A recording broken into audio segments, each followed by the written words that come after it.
শুধু আমরা জানি যে এই কুরবানিকে আল্লাহ তাআলা আমাদের উপর আবশ্যক করেছেন। কুরবানির হুকুম সম্পর্কে যদি বলি তাহলে বলবো যে এটা ওয়াজিব হানাফি স্কুল অফ থট অনুযায়ী, কিন্তু অন্যান্য মাযহাবে এটাকে সুন্নাতে মুআক্কাদা বলা হয়েছে।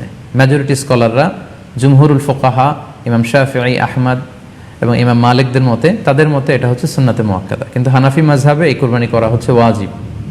যেহেতু আমরা আমাদের বাংলাদেশে বেশিরভাগই হচ্ছে হানাফি মাযহাবের অনুসারী, সো এটা কিন্তু আমাদের জন্য অবধারিত। যাদেরকে আল্লাহ তাআলা সম্পদ দিয়েছেন, টাকা পয়সার মালিক বানিয়েছেন, স্বাবলম্বী করেছেন, আমাদের প্রত্যেকের উপর কিন্তু এই কোরবানি করাটা ওয়াজিব।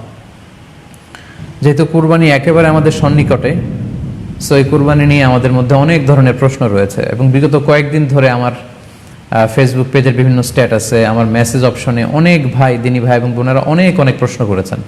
আসলে এতগুলো প্রশ্নের উত্তর আসলে আমাদের পক্ষে করা সম্ভব হবে না। সেখান থেকে খুবই কন্টেম্পোরারি, খুবই রেলেভেন্ট, প্রাসঙ্গিক দুই একটি প্রশ্নের ব্যাপারে আলোচনা করে আমরা আজকের এই সংক্ষিপ্ত লাইভটি শেষ করবো ইনশাআল্লাহ। খুব বেশি যে প্রশ্নটি করা হয়েছে সেটি হচ্ছে জানতে চাওয়া হয়েছে 7 ভাগে কুরবানি করা যাবে কিনা। এই ধরনের প্রশ্ন কিন্তু আমরা আগে শুনতাম না। রিসেন্টলি কিছু কিছু স্কলারদের আলোচনা বা এতে করে লোকজন হয়তো বিভ্রান্তিতে ভোগেন কিংবা একটা ধোঁয়াশা তৈরি হয়, ফলে এই প্রশ্নটি করা হচ্ছে। আমরা আবহমান কাল থেকে আমাদের প্রিয় মাতৃভূমি বাংলাদেশে হয়তো ছাগল কুরবানি দিয়েছি অথবা গরু কুরবানি দিয়েছি সর্বোচ্চ 7 ভাগে।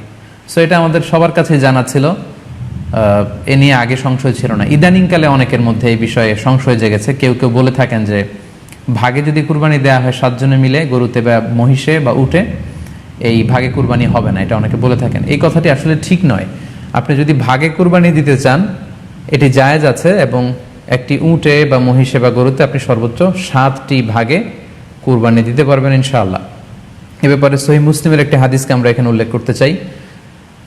সাইয়েদনা জাবের রাদিয়াল্লাহু তাআলা আনহু থেকে বর্ণিত, তিনি বলেন, ক্বালা হাজাজনা মা রাসূলিল্লাহি সাল্লাল্লাহু আলাইহি ওয়াসাল্লাম, আমরা আল্লাহ রাসূল সাল্লাল্লাহু আলাইহি ওয়াসাল্লামের সাথে হজ করেছি। ফানাহারনাল বাঈরা আন সাবআ, সেখানে আমরা উট কুরবানি দিয়েছি 7 জনের পক্ষ থেকে। ওয়াল বাকারাতা আন সাবআ, আর আমরা সেখানে গরু কুরবানি দিয়েছি 7 জনের পক্ষ থেকে। খুব সুস্পষ্ট, একটি উটে ওনারা 7 জন অংশগ্রহণ করতেন, একটি গরুতে 7 জন অংশগ্রহণ করতেন।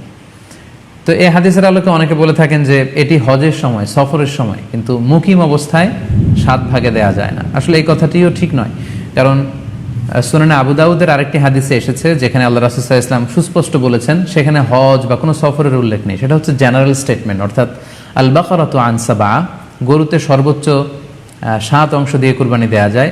ওয়াল জাযুরু আন সাবআ, আর উটের ক্ষেত্রেও সর্বোচ্চ 7 অংশ দিয়ে কুরবানি দেয়া যায়। তো এই হাদিস, দ্বিতীয় যে হাদিসটি উল্লেখ করলাম, এটা হচ্ছে জেনারেল স্টেটমেন্ট।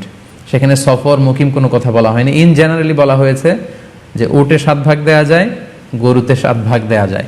সো আমরা যারা ভাগে কুরবানি দিচ্ছি 7 জন মিলে একটি গরু, আপনারা নিঃসন্দেহে সানন্দ চিত্তে নিশ্চিন্তে কুরবানি দিতে পারেন।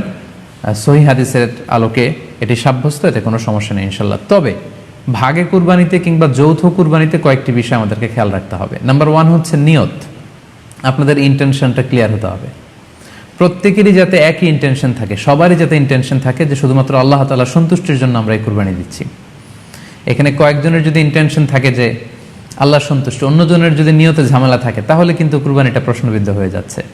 কারণ ইন্নামাল আমালু বিন্নিয়াত, ইয়ানি ইন্নামা সাওয়াবুল আমালি বিন্নিয়াত, সমস্ত কাজের প্রতিদান দেয়া হবে আপনার ইন্টেনশন বা নিয়তের উপর ভিত্তি করে। সো এজন্য যারা খুব বেশি মুখলেস, খুব বেশি মুত্তাকি, তারা অনেক সময় যৌথ কুরবানি দিতে চান না।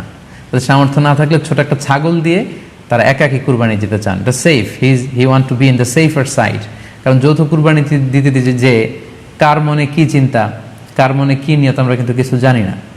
সো যদি যৌথ কুরবানি দেন, কুরবানির আগে সবাইকে এটা কনসার্ন করে দেওয়া, রিমাইন্ডার দেওয়া যে ভাই আমাদের কুরবানিটা হবে শুধুমাত্র কেবলমাত্র আল্লাহ তাআলার সন্তুষ্টির জন্য, অন্য কোনো নিয়তের জন্য না থাকে, তাহলে কিন্তু আমাদের কুরবানি বরবাদ হয়ে যাবে। এটা হচ্ছে প্রথম কনসার্ন। 2 নম্বর কনসার্ন হচ্ছে হালাল উপার্জন দিয়ে কুরবানি হতে হবে।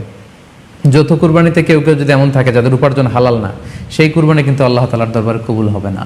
সো এটা খুব গুরুত্বপূর্ণ একটা বিষয়। আরেকটা হচ্ছে লৌকিকতা। লৌকিকতা যদি থাকে তাহলেও কুরবানি কবুল হবে না। যৌথ কুরবানিতে কারো যদি এটা থাকে যে আমার গরুটা সবচেয়ে বড়, আমাদের গরুটা এলাকার সবচেয়ে বড় গরু, এবং সবাইকে বলে বেড়াচ্ছে যে এইবারের গরুটা সবচেয়ে বড় হয়েছে, আমার চেয়ে বড় গরু কেউ দিতে পারে না এই এলাকায়। তো এই জাতীয় যদি লৌকিকতা প্রবণতা কারোর মধ্যে থাকে, তাহলেও কিন্তু তার কুরবানি কবুল হবে না। সো যৌথ কুরবানি যদি আপনারা দিতে চান, এই বিষয়গুলো আমাদেরকে খেয়াল রাখতে হবে।